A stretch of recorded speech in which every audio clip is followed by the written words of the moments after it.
Bobby Miller is going to be a reliever. He's dealing with some shoulder trouble, and I think his days as a starter have been done. His days as a starter have been cooked being on the Dodgers. If he wants to go be a starter on another team, he's got that opportunity. But if the Dodgers, I think he's better off. How desperate our rotation gets. I think he's better off as a reliever, though. I think that's the guy can max out at one inning, and that's him. Like, he loses his confidence very quickly. Give him one inning, that guy can throw you 100 miles an hour as a reliever. I think we're waiting for this to happen, and it will happen this season. I have a feeling, but Bobby Miller is going to come and do what Roki Sasaki did last season late in the year. He has that skill set to be a 1 to 2 inning guy. He was a former starter, and he's got the skill set that's going to be a high leverage bullpen arm that throws with high velocity, and they're giving him the chance to start as a reliever. I like it a lot. There's a lot of bullpen woes that team went through last season. There's been a lot of bullpen injuries. I mean, team never stays healthy. At the end of the day, I'm not going to prey on an injury. I don't want to manifest an injury, but I'm just going to talk in the sense of like the reality of what happens to this team every single season. There is a lot of pitching injuries, and Blake Snell is already going to miss some time to start the season. And So he's not the only one. I mean, we've already got multiple pitching Gavin injuries. Gavin Stone. I mean, hey, River Ryan's going to be incredible this season, I think, as a back end rotation guy. But Bobby Miller is what's caught my eye today with a lot of recent stuff, and I think you could see a scenario this season if Bobby Miller pitches at the high level that we've seen him pitch at his rookie season as a reliever. That's a guy that could come in and be one of your top guys out of the bullpen this season. Give you a little new version of Bruce Dark-Gratterall. I mean, I haven't seen there's the guys I feel really good about. I trust Edwin Diaz because of regression to the mean. I don't possibly see how Tanner Scott doesn't have a really good season just because last year was such a nightmare. But there's a lot of question marks still in the bullpen. I'm not saying it's not good. I'm not saying there's not a lot of potential. But who better? And if he's healthy, I mean, I know he's dealing with shoulder injuries too, but Bobby Miller, who better to come and stabilize that bullpen?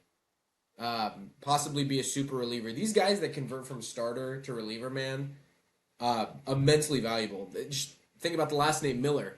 Andrew Miller in 2016, who you actually have a friend believes he had, he's probably the most dominant pitcher at any period of time in baseball. I don't know about that one necessarily. He said in 2016.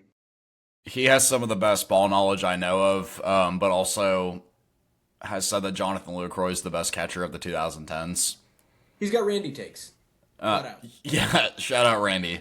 But I would say probably 75 to 80% of the things he says about baseball are true, or very, very reasonable backed up takes. He also grew up around baseball. He knows what he's talking about.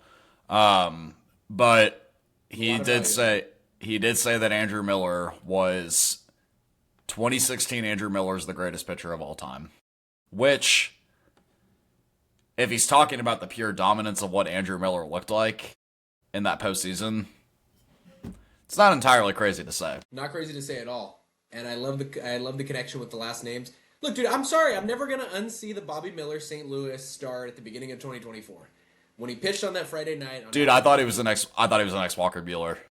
Yeah. Well, funny enough, he could still end up having a better career than Walker Buehler, sadly. I mean, you're not wrong. Hey, shout out the Louisville guys, though. He's not as bad. I'm not ready to give up on him. And I've never understood. I think Dodger fans are foolish that want to say, go get rid of Bobby Miller, trade him, sell on him right now. Dude, his value is just in the tank. Dude, he was a first round pick for a reason. The guy will have it. He has it in him. Yeah. His value will, like you mentioned, a first round pick. His value will come back to something. Maybe he'll never be a starter again. But you know how many teams need relief pitchers?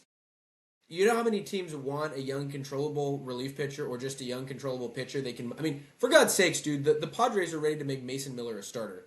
The Mets have converted Clay Holmes closer to starter. Even if you make Bobby Miller a relief pitcher, that doesn't mean his career is over as a starter. Maybe they just need to use him and utilize him and get him in the MLB, because I think that means something to an MLB player, to get the MLB reps. You're not in the minor leagues. You're on an MLB field. I don't know how you feel. I'd rather have my guy, maybe this sounds a little Randy-esque too, getting on the field in an MLB action, using one or two of his best pitches and pitching in short leverage situations than you're pitching, 5 or 6 innings in frickin' Rancho Cucamonga. where you've got 2,000 fans maybe in the stands. It's not the same. It's not the same. Yeah, I mean, if you watch the guy pitch, it's a confidence thing. He's got it for 2 innings, and then it's out the door immediately. He walks one batter and he loses it, and maybe he's just not built to be a major league starter. And there's been other situations with this. Mariano Rivera started. He was originally a starter